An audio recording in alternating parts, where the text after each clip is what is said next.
√3x² plus 16x plus 13√3। क्या करना है? गुणनखंड निकालना है। गुणनखंड निकालना है ना।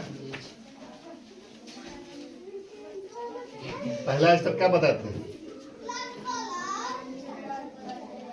पहला स्टेप क्या बताए थे?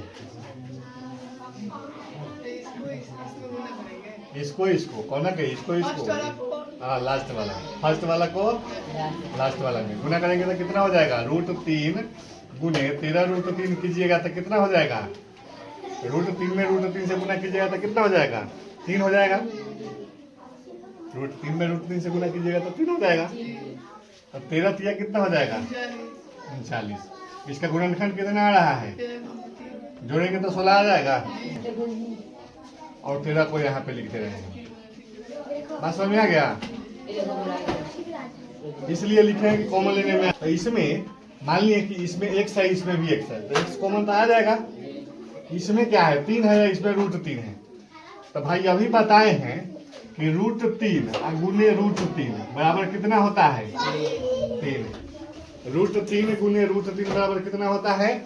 3। तो इसमें का कॉमन क्या है? √3 निकल जाएगा।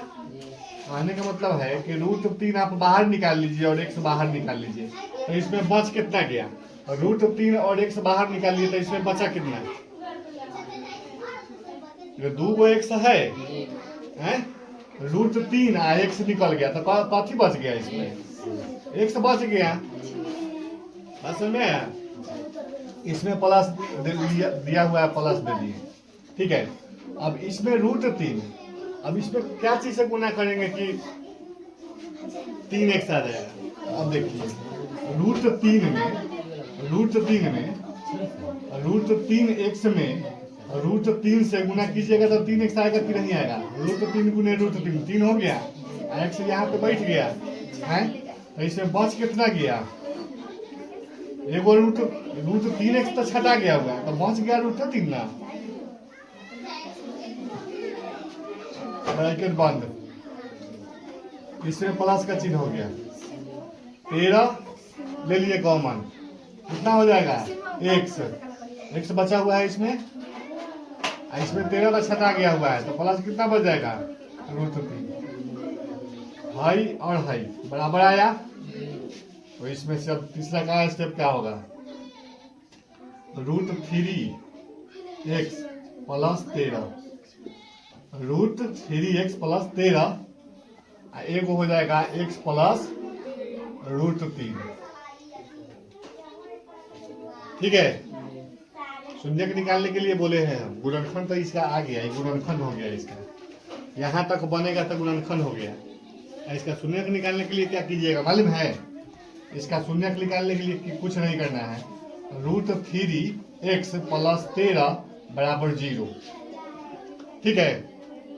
√3x प्लस 13 बराबर 0। इसलिए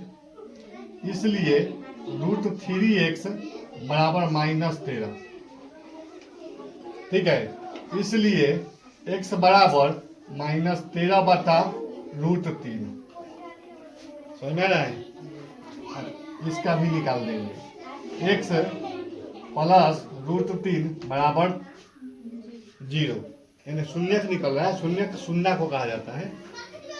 शून्यक शून्य को कहा जाता है, यानी कि दोनों का मान निकाल दीजिएगा, बस आंसर हो जाएगा। इसलिए x बराबर कितना हो जाएगा? -√3।